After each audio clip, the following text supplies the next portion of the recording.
இந்த கிறிஸ்துமஸ் பெருவிழாவிற்கு தலைமையேற்று மிக சிறந்த ஒரு கிறிஸ்துமஸ் நற்செய்தியினை கூறி நம் அனைவரையும் ஆசீர்வதித்து அமர்ந்திருக்கின்ற காதலர் தந்தை அவர்களே, சிறப்பு விருந்தினராக இன்று தன்னுடைய பிறந்த நாளை நம்முடன் சேர்ந்து கொண்டாடி அமர்ந்திருக்கின்ற பேராசிரியை திருமதி மணிமேகலை அவர்களே, சிறப்பு விருந்தினர்கள் திரு பாஸ்கரன் மற்றும் திருமதி ஜாக்லின் அவர்களே, இங்கு வருகை தந்திருக்கின்ற அன்பு பெற்றோர்களே, இருபால் ஆசிரியர் பெருமக்களே, மாணவ செல்வங்களே, உங்கள் அனைவருக்கும் மீண்டும் ஒரு முறை என்னுடைய காலை வணக்கத்தினை தெரிவித்துக் கொண்டு கிறிஸ்துமஸ் நல்வாழ்த்துக்களையும் நியூ இயர் 2026 நல்வாழ்த்துக்களையும் தெரிவித்துக் கொள்கிறேன். கிறிஸ்துமஸ்னா என்ன?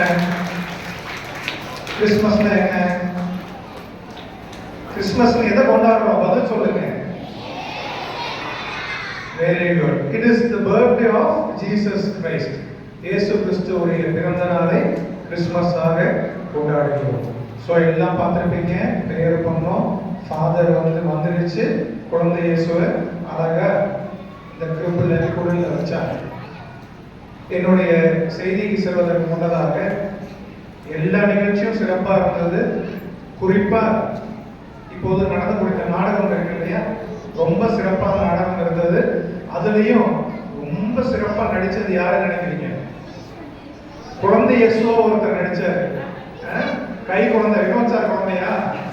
கொஞ்சம் கூட அழுகல, சத்தம் போடல, அழகா அவர் நடிச்சாரு. ஸோ உங்கள் எல்லாருக்கும் என்னுடைய வாழ்த்துக்களை மீண்டும் தெரிவித்துக் கொள்கிறேன்.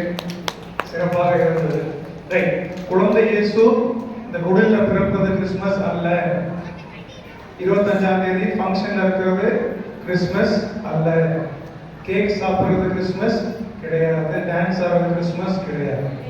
ரியல் கிறிஸ்துமஸ், உண்மையான இயேசு பிறப்பு என்பது நம்முடைய மனதிலே கிறிஸ்துவானவர் பிறக்க வேண்டும். சார் என்ன சார் மாட்டு தொழுவத்தில் பிறந்தாங்க நாடகத்தில் சொன்னாங்க, நீங்க என்னன்னா மனசுல பிறக்கணும்ன்றீங்க. கிறிஸ்து மனசுல பிறக்கிறது என்னங்கிறத நான் உங்களுக்கு சொல்றேன். சரியா? நீங்க பொய் சொல்லாம இருந்தீங்கன்னா உங்க மனசுல கிறிஸ்து பிறப்பாருன்னு அர்த்தம். என்ன சொல்லாம இருக்கணும்? பொய் சொல்லாம இருந்தா உங்க மனசுல கிறிஸ்து பிறப்பாரு. உங்க அப்பா அம்மா, உங்க டீச்சர்ஸ், உங்க தாத்தா பாட்டி சொல்ற பேச்சை கேட்டு ஒபீடியண்டா இருந்தீங்கன்னா உங்க மனசுல கிறிஸ்து பிறப்பாரு. யார் சொல்றத கேட்கணும்? அப்பா அம்மா டீச்சர்ஸ் சொல்றத கேட்பீங்களா? அப்படி கேட்கிறவங்க மனசுல கிறிஸ்து பிறப்பாரு. பொய் சொல்லாம இருக்கணும், அப்பா அம்மா டீச்சர்ஸ் சொல்றத கேட்கணும், மற்றவங்க பொருளுக்கு ஆசைப்படக்கூடாது, மற்றவங்க பொருளை எடுக்கக்கூடாது. அப்படி இருக்கிறவங்க மனசுலையும் இயேசு பிறப்பார். அதே மாதிரி மற்றவங்களை திட்டாம, அடிக்காம, மற்றவங்களுக்கு தீங்கு நினைக்காம இருக்கிறவங்க மனசுல இயேசு பிறப்பார். மற்றவங்க மேல பொறாம இருக்கிறவங்க மனசுல இயேசு பிறப்பார். எல்லாரும் நல்லா இருக்கணும்னு நினைக்கிறவங்க மனசுல இயேசு பிறப்பார். நேர்மையா எந்த வேலை செஞ்சாலும் ஏனோ தானோன்னு செய்யாம முழு மனசோட வேலை செய்யறவங்களோட மனசுல இயேசு பிறப்பார். புரியுதா நான் சொல்றது?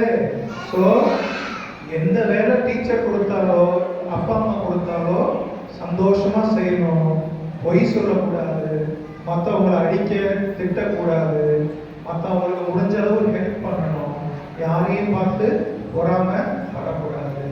இப்படி நீங்க இருந்தீங்கன்னா உங்கள் மனசுல யார் பிறப்பா? அழகான குழந்தை இயேசு நம்முடைய மனதிலே பிறப்பார். நம்ம மனசுல குழந்தை இயேசு பிறந்தா எப்படி இருக்கும்? லைஃப் ஹாப்பியா இருக்குமா?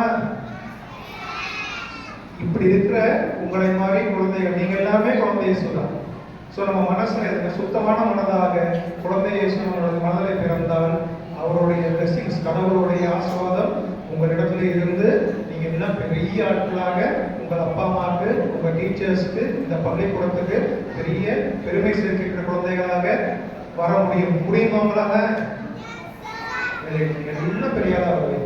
அதே மாதிரி இன்னொரு முக்கியமான செய்தி இந்த கிறிஸ்துமஸ்ல என்னைக்காவது நீ கேட்டது அப்பா அம்மா வாங்கி தரல, இல்லை நாங்கள் பெரியவங்களே இருக்கிறோம், நாங்கள் ஆசைப்பட்டது எங்களுக்கு கிடைக்கல, ரொம்ப கஷ்டப்படுற மாதிரி லைஃப்ல தோணுச்சுன்னா ஒரே ஒரு முறை இந்த கிருபை ஞாபகம் வச்சுக்கோங்க. இது என்னது? இந்த குடில் எதை காட்டுது? மாட்டு தொழுவோம். சரியா? உங்க வீட்டுல மாட்டு இருக்கும், பின்னாடி பக்கத்து வீட்டுல மாடு இருக்கும். மாட்டு தொழுவோம் பார்த்துருக்கீங்க இல்லையா? இந்த மாதிரி சீரியலை கட்டி பூ போட்டு வச்சிருப்பாங்களா? கிடையாது. மாட்டு தொழுவோம் ரொம்ப சாதாரணமா அழுக்காக இருக்கிற இடம். எப்பெல்லாம் நம்ம வாழ்க்கையில நினைச்சது கிடைக்கலையோ, நம்ம ரொம்ப கஷ்டப்படுறோம் நினைக்கிறீங்களோ, ஒன்னே ஒன்னு ஞாபகம் வச்சுக்கணும். என்ன ஞாபகம் வச்சுக்கணும்? கடவுளே எதை எங்க பிறந்தாரு?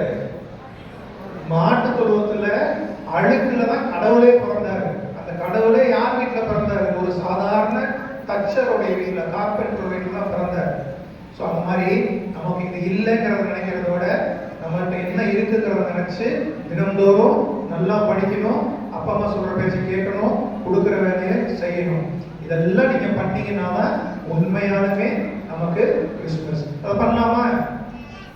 நல்ல பிள்ளைகளா இருக்கலாமா? பொய் சொல்லாம நேர்மையா இருக்கலாமா? முயற்சி எடுத்து கடின உழைப்பு பண்ற மாணவர்களாக இருக்கலாமா? அதனால நீங்கள் அனைவரும் இயேசு குழந்தை இயேசுதான். உங்கள் மனதிலே இயேசு பிறக்க வேண்டும், எங்கள் மனதிலே இயேசு பிறக்க வேண்டும். தந்தை அவர்கள் கொடுத்த ஆசீர்வாதங்கள் போல நீங்கள் அனைவரும் வாழ்க்கையிலே பெரிய இடங்களுக்கு சென்று உங்கள் பெற்றோருக்கும் இந்த பகுதிக்கும் இந்த பள்ளிக்கும் பெருமை சேர்க்கின்ற மாணவர்களாக இருக்கிற என்று கூறிக்கொண்டு, உங்களுக்கும் ஆசிரியர் பெருமக்களுக்கும் பெற்றோர்களுக்கும் வந்திருக்கின்ற விருந்தினர்கள் அனைவருக்கும் என்னுடைய மனமார்ந்த கிறிஸ்துமஸ் வாழ்த்துக்களை தெரிவித்துக் கொள்கிறேன்.